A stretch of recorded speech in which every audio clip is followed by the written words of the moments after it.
discussion with civil society and with the media and with religious groups and have them sign off on it, so as you don't get the immediate politics coming in of, oh yeah, you're just spending this on your people, and well, the same in every country, the kind of politics that would take place.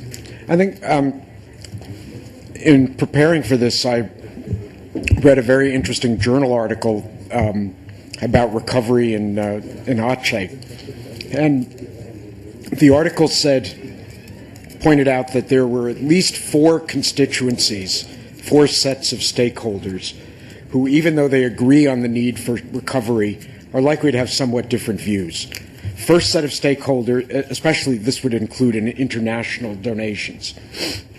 There would be the international donors who have both their own policy preferences and who have their own rules about how the money should be spent. And those rules vary.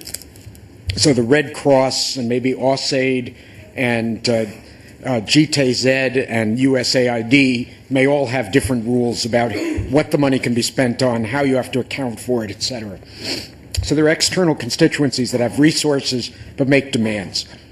Second set of actors is the national government. And the national government is likely to have a very strong view about how recovery ought to go, which may or may not be the same as the provincial government. So they're the third set of stakeholders, and there may be some tension there.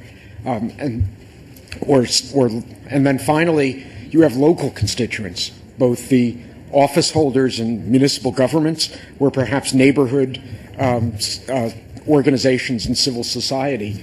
And although they will not necessarily disagree about the overall objectives, they may disagree about which ones come first, what are the emphases, et cetera, et cetera. If there were a structure for dealing with that in advance, a set of, some social agreement about how decisions would be made, that might well make recovery better.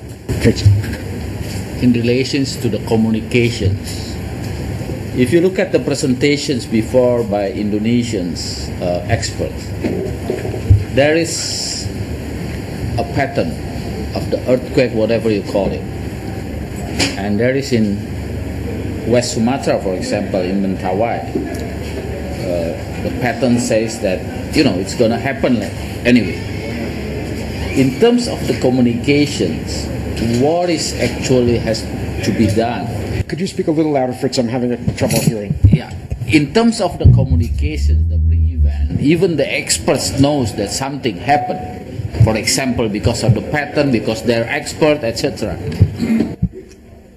What the communications that we have to do, because there's a lot of people there, that has to be done in terms of the standard procedure for this kind of things, pre-event.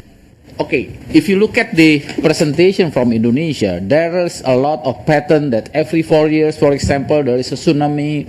There's a lot of pattern in Sumatra that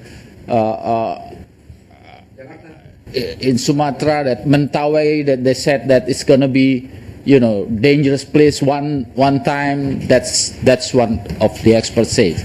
What kind of communications that we have to do in terms of that? There are two kinds to the public. There is a pre-event, there is an event involving or post-event. From the communication plan. Mm-hmm. Is it wise if we say that, that's a dangerous place? Who can say that? And, I think there are several different kinds of communication problems, I think, that are captured in that. One of them is the question of the relative credibility of experts versus political leaders of some kind. Who should speak? Who has a credible voice that the public will believe when they give that kind of information? A second kind of issue is when there are competitive voices, say multiple politicians or perhaps multiple local officials who are making conflicting statements, and there's confusion among the public about which to believe. And finally, there's a question of who's best suited to get across certain kinds of messages. And I don't know enough about the media in Indonesia, political relationships, or the culture to answer that question in Indonesia. And so I will, let me speak about the U.S., and then you will have to fill in, see whether that makes any sense.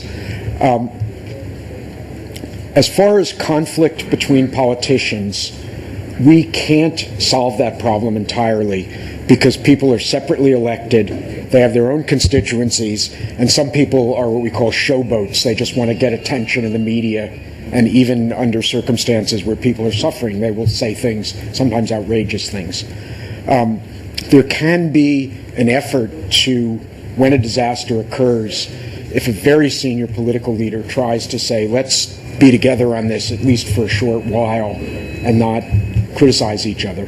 But in the end, it's hard to keep that going, and in the United States, at least, it won't persist for very long.